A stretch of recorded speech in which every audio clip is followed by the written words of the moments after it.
از صحرا تا کوها دعا برای صلح بود، در هر دل نوری از امید صلح بود.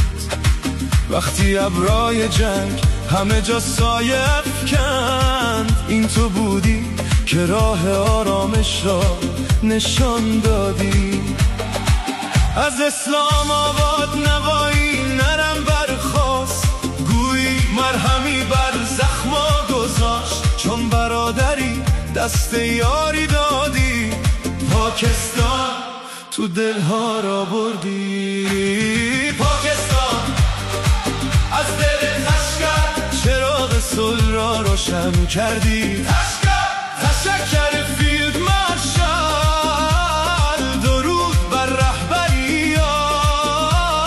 تشکر وزیر اعظم برای هر تلاش صلح‌آمیز.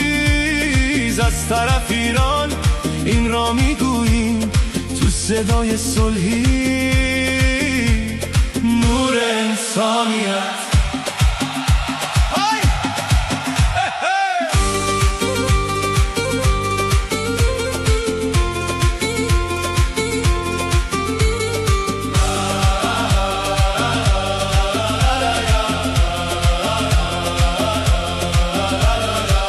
وقتی دنیا در تاریکی ها گم شده بود، تو صلح را برگزیدی نه راه جنگ را. وقتی دیوارهای ترس بلند شدن، تو با محبت همه راه ها را پیوند دادی. از تهران تا لاهور این صدا جاری، بزرگترین پیروزی از این سفری.